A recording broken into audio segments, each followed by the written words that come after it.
Já trabalhei com o marido algumas vezes entre etapas e beijos. O segredinho é não falar de trabalho na hora de dormir. Vamos falar sobre isso, porque na verdade assim, eu não posso achar que uma experiência minha pessoal vale para todo mundo, e eu também não posso achar que uma experiência minha pessoal sem regras sirva para uma nova experiência. De repente, quem já fez a tentativa de trabalhar com o marido, mas fez aquilo, vamos só trabalhar juntos sem sentar e colocar regras, pode ser que pense que nunca mais dê certo trabalhar com o marido. E não é assim.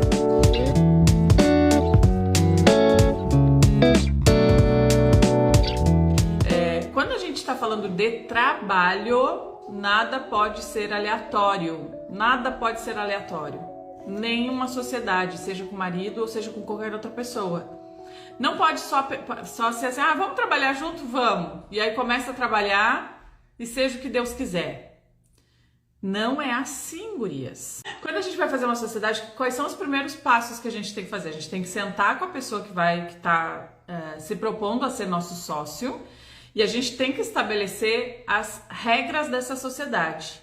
É marido, tem regras de sociedade igual. Se ele fosse abrir uma sociedade, ou se tu fosse abrir uma sociedade com uma outra pessoa, no sistema de trabalho de vocês têm que estabelecer regras.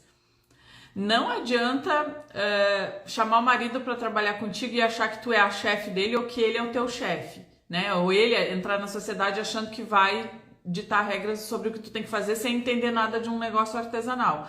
E aí tirar as coisas da cabeça dele. Aí fica um achando uma coisa e outro achando outra, e ninguém sabe exatamente o que fazer para o negócio evoluir. Não é no achismo que se faz um negócio, não é um achando que tem que colocar regra para o outro. Isso não é uma sociedade. A gente só coloca a regra quando a gente está contratando um funcionário.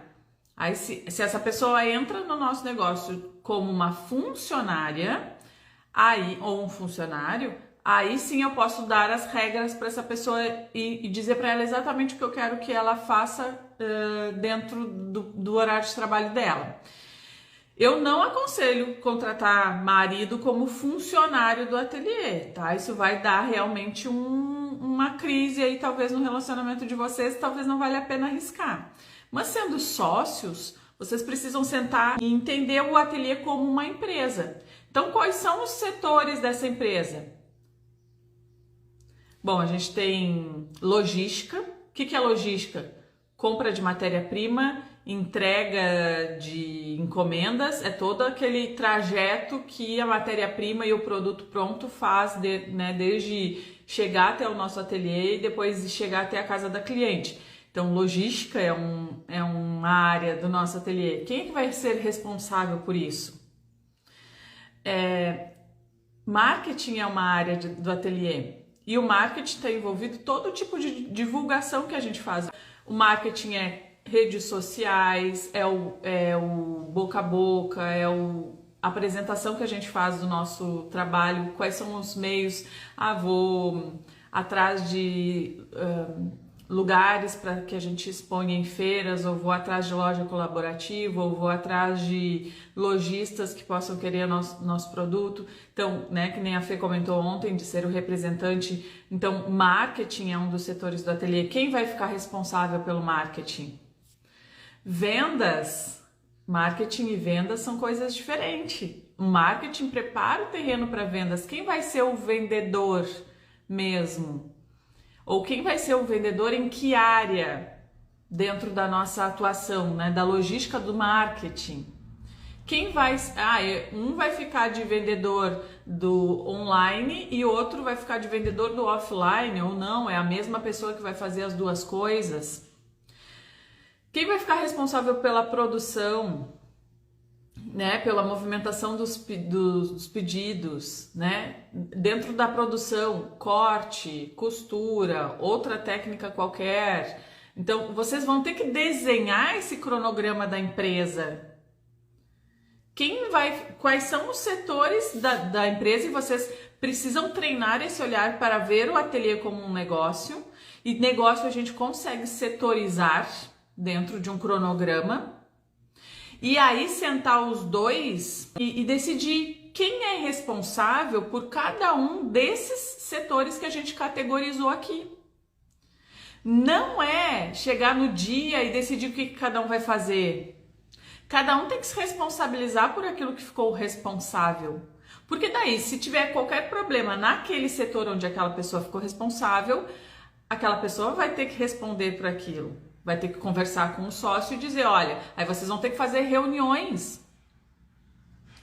Olha, essa semana, da minha parte, das áreas onde eu sou responsável, tá assim, assim, assim, assim. E na tua, como é que tá? Ah, aqui tá acontecendo isso, porque essas áreas todas, elas precisam estar funcionando juntas, né? Então, se a pessoa fez uma venda, a outra tem que, né? E a outra é responsável pela produção. E aí, como é que tá o prazo? Como é que eu consigo entregar a outra que vai se preocupar com a logística?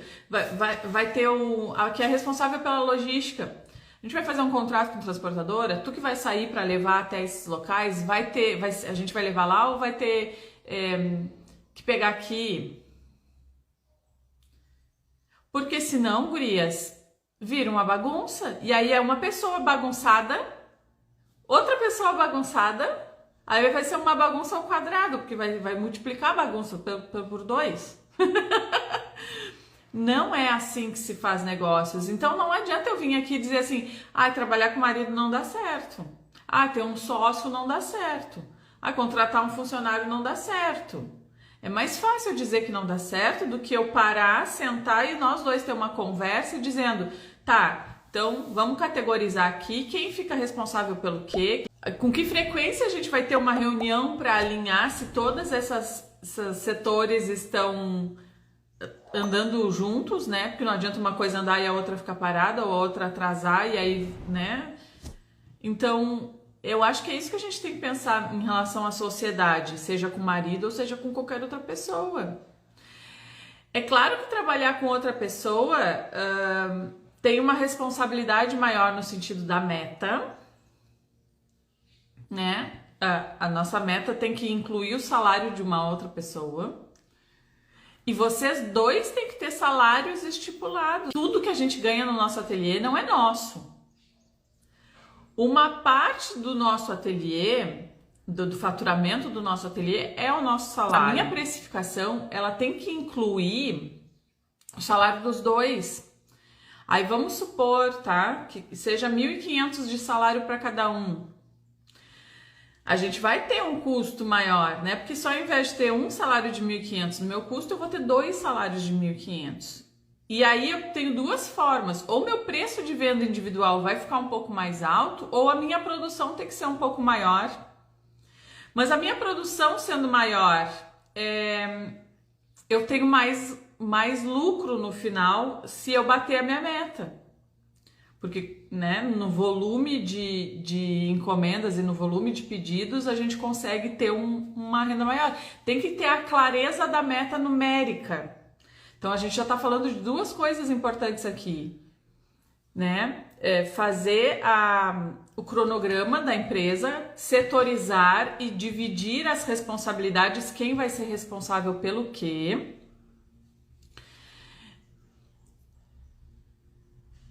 As gurias estão só vendo a questão de pôr o marido, mas isso vale para qualquer pessoa que entre como sócio, amiga, irmã, parente, qualquer pessoa. Eu comecei falando de marido porque foi a pergunta que me fizeram. Só vou abrir aqui, gurias, só um pouquinho. Ui.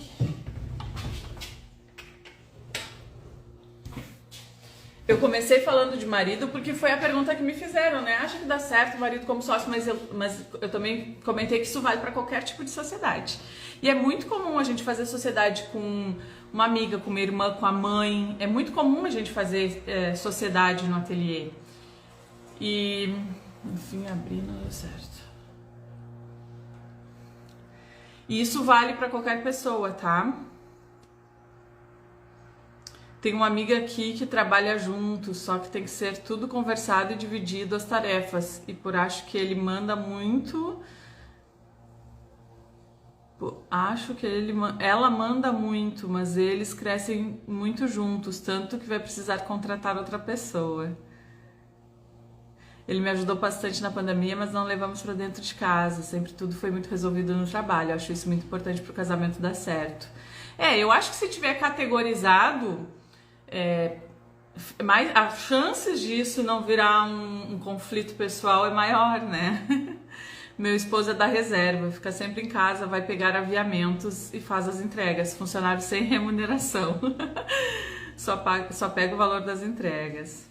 Tem que alinhar tudo e colocar em um contrato de 2 vias e assinado pelos 2.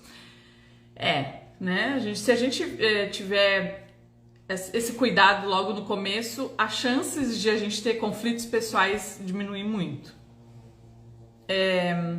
A questão do salário também, né? Não é tudo que o ateliê gera de faturamento que é nosso, né? Quem está no curso de finanças, aí é aluna do profissionalismo, da mentoria, a gente estuda sobre isso quando vai fazer a precificação, né? Uma parte do nosso faturamento é o nosso salário. E aí a gente tem que ter esse compromisso de bater as metas. Então, se tem ali uma pessoa a mais isso, ou vai aumentar o nosso valor de venda, ou vai aumentar a nossa meta de produção, com funcionário é muito fácil da gente ver, né? O funcionário ele tem uma dinâmica diferente do sócio. Então, o meu funcionário ele tem um salário que eu preciso pagar para ele todo mês e ele tem que ter uma meta de produção porque de repente eu estou contratando ele para produção. Então, a minha produção ela tem que ser maior se eu tenho um funcionário. Então, uma coisa compensa a outra. O valor que eu coloco de salário nas peças é para pagar a mão de obra do funcionário. E aí eu ganho, como dona do negócio, o lucro daquele produto. Então, não é só a gente, vou crescer, vou ter uma sociedade, eu vou ter um funcionário, uma pessoa para ajudar, então eu vou ganhar mais. Nem sempre um funcionário vai, na verdade nunca, tá? A gente ter um funcionário não significa que o nosso salário vai ser maior. O nosso salário continua basicamente o mesmo. O que vai ter no negócio é um lucro maior porque eu tenho uma produção maior de peças e daquela mão de obra que foi para pagar o salário daquela pessoa que já estava na minha precificação, eu ganho o lucro daquelas peças. Então, assim, a funcionária eu consigo administrar no sentido de a tua meta de produção é essa e tu vai ficar só produzindo, por exemplo. Já a sociedade com o marido, não, né? Ou com qualquer outra pessoa. Às vezes a sociedade pode ser assim, tu produz e eu faço a venda. Conheço alguns ateliês que são assim. Cara, o curso de finanças pode ser feito 100% pelo celular? Pode, 100% pelo celular, pela Hotmart. E assim, esse tipo de sociedade é mais comum com mãe, né? Ou com uma amiga, né? Ou com alguém que uma assume a produção e a outra assume as vendas. Então fica uma pessoa só focada nas redes sociais, no atendimento, né? Na logística ali de embalagens e cuida de toda essa parte e a outra só produz. O que acontece aqui? A produção o preço de venda nesse caso tem que ser maior porque tem uma pessoa só produzindo para tirar o salário de 2. Então aqui o meu preço de venda ele tem que incluir o valor de 2 salários. Entende? Porque daí uma produção só vai ter que atender essa demanda, né? Para alcançar o faturamento e que nesse faturamento, nessa meta de vendas, inclua o salário de 2 pessoas. Então quando tem essa dinâmica e uma pessoa só nas vendas, muito provavelmente precisa de uma outra pessoa na produção. Se uma pessoa está só focada nas vendas, talvez ela gere um volume de vendas que uma pessoa só costurando ou fazendo, né, a produção não dê conta. Então aí a gente já começa a ter, né, mais uma pessoa, que nem foi o caso ali, for trabalhar juntos e já estão precisando de uma outra pessoa. Por quê? Porque quando uma pessoa está focada somente nas vendas, qual é a chance dessas vendas aumentarem? São muito grandes, porque essa pessoa vai estar dedicada só para isso. E aí, como a nossa produção artesanal ela tem uma limitação, uma capacidade produtiva que existe uma limitação, muito provavelmente o próximo passo vai ser ter que contratar uma outra pessoa para ajudar na produção, para que esse volume de produção consiga aumentar, ser maior. E se a gente se a gente não tiver clareza sobre as setorização, né, das tarefas no nosso ateliê, se a gente não tiver clareza sobre a precificação, se a gente não tiver esse controle, né, se a gente não souber qual é a meta que a gente precisa vender para cumprir com todos esses compromissos, são mais pessoas envolvidas na produção, a gente vai fazer e não vai dar certo. E aí eu vou achar que não deu certo, foi a sociedade que não deu certo, foi contratar que não deu certo, foi a pessoa, né, que veio fazer sociedade comigo que não deu certo. Mas por quê? Porque a gente foi na sorte. A gente não tinha clareza para olhar relatórios semanais, para ver, né, se a gente estava projetando bater a meta para pagar o salário de todos os envolvidos, por exemplo. Então a gente não tinha o cronograma, e aí acontece um problema, a gente não consegue ir na origem do problema. Por quê? Porque as tarefas não estão divididas, as responsabilidades. Então, se eu sou responsável por uma coisa e o problema foi ali, eu é que tenho que responder por aquilo. E não os dois entrarem em conflito sem saber quem foi que causou aquele problema. Em qual etapa, quem foi que deixou passar de repente uma situação? Em qual etapa que aquilo aconteceu? Não que eu vá ser castigada, porque mas de eu, como responsável por aquela setor, eu tenho que cuidar para aquilo não acontecer de novo. Então, talvez aquilo que aconteceu foi um alerta para que eu mude alguma coisa no jeito de fazer. Então, assim, o negócio não vai dar certo, nem sozinha, nem com sócio, nem com funcionário, se a gente não souber o que está fazendo. Então, negócios, gurias, não é na sorte. Se o ateliê de vocês é um negócio, se capacitem, busquem conhecimento, saibam o que vocês precisam fazer, o que vocês precisam aliar, ajustar. Como gestoras, exatamente. Tá acontecendo um negócio ali. E, gente do céu, não pode ser de qualquer jeito.